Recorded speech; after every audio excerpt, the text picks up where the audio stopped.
हमने एक पाकिस्तान PIO भी पकड़ा था जो इनके साथ उनकी रिपोर्टिंग करके अक्रॉस भेज रहा था, उसके भी एक हमारे पास रिकॉर्ड है।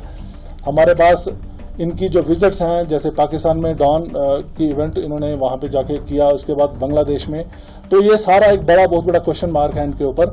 और इसके बीच में डिफरेंट एजेंसीज जो हैं जिनका ये काम है वो ऑलरेडी इसमें इन्वेस्टिगेशन कर रही हैं और इसमें एक्शन लेंगी।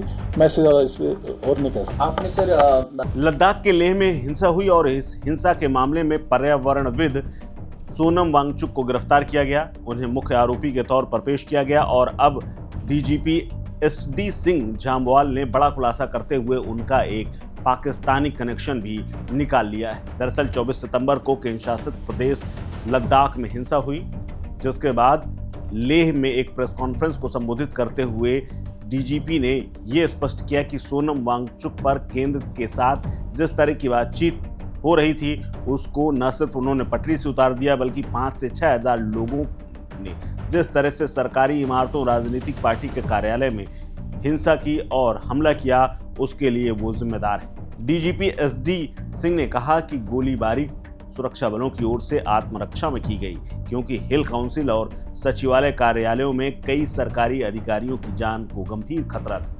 उन्होंने आरोप लगाया कि अनशन मंच का दुरुपयोग जनता को भड़काने के लिए किया गया और दावा किया कि सोनम वांगचुक एक अलग एजेंडा चला रहे थे। उन्होंने आगे ये भी कहा कि कुल 70 नागरिक और 17 CRPF जवान और 15 पुलिसकर्मी घायल हुए हैं, जबकि इस घटना के सिलसिले में 44 लोगों को गिरफ्तार किया गया है। घटना के पीछे किसी विदेशी संलिप्तता के सवाल के जवाब में DGP ने स्पष्ट किया कि जांच के दौरान 2 ऐसे लोगों को पकड़ा गया है जो कि साजिश की ओर इशारा कर रहे हैं। अगर वो किसी साजिश का हिस्सा हैं तो मैं ये नहीं कह सकता, लेकिन इस पूरे मामले में इस जगह पर नेपाली लोगों के मजदूरी करने का इतिहास रहा है, इसीलिए हमें जांच करनी होगी। इसके अलावा उन्होंने कहा कि हमने 2 चरणों में कर्फ्यू में ढील देने की योजना बनाई है। इसी बीच अधिकारियों ने कहा कि सोनम वांगचुक को राष्ट्रीय सुरक्षा अधिनियम यानी NSA के प्रावधानों के तहत हिरासत में लिए जाने के बाद उन्हें जोधपुर सेंट्रल जेल में भेज दिया गया है। शुक्रवार को लद्दाख में गिरफ्तारी के बाद उन्हें उसी रात जोधपुर सेंट्रल जेल ले जाया गया है।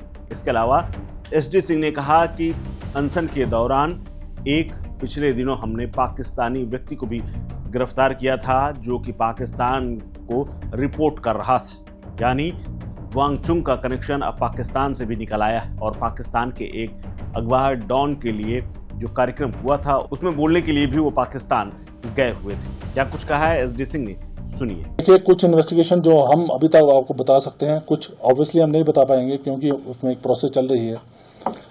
जो सोनम वांगचुक का है, अगर आप देखें इनका प्रोफाइल और एक इनकी हिस्ट्री रही है, ये सारा कुछ आपको YouTube में अवेलेबल होगा।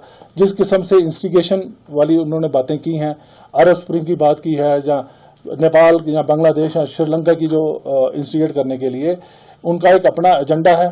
जहां तक आपकी फॉरेन फंडिंग की बात कर रहे हैं, उसके ऊपर ऑलरेडी प्रोसेस चल रही है। FCRA की वायलेशन का कितना वहां पे है। हमने पिछले दिनों जब चलो इस प्लेटफॉर्म में बता देता हूं, हमने एक पाकिस्तान PIO भी पकड़ा था जो इनके साथ उनकी रिपोर्टिंग करके अक्रॉस भेज रहा था, उसके भी एक हमारे पास रिकॉर्ड है। हमारे पास इनकी जो विजिट्स हैं, जैसे पाकिस्तान में डॉन की इवेंट इन्होंने वहां पे जाके किया, उसके बाद बांग्लादेश में, तो ये सारा एक बहुत बड़ा क्वेश्चन मार्क है इनके ऊपर। और इसके बीच में डिफरेंट एजेंसीज जो हैं जिनका ये काम है वो ऑलरेडी इसमें इन्वेस्टिगेशन कर रही हैं और उसमें एक्शन लेंगी।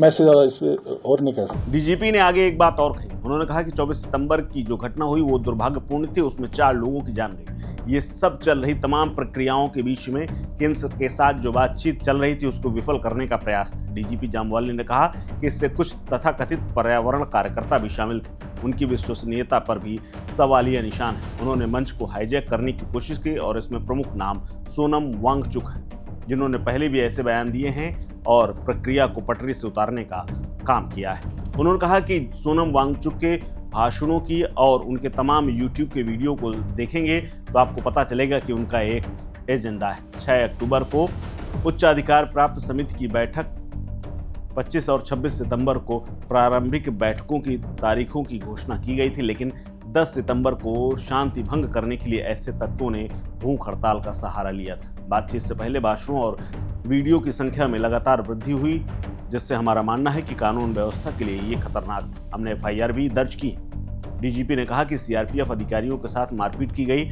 और कम से कम 3 महिला पुलिस अधिकारी भी उस इमारत में फंसी हुई थी जिसमें आग लगाई गई थी।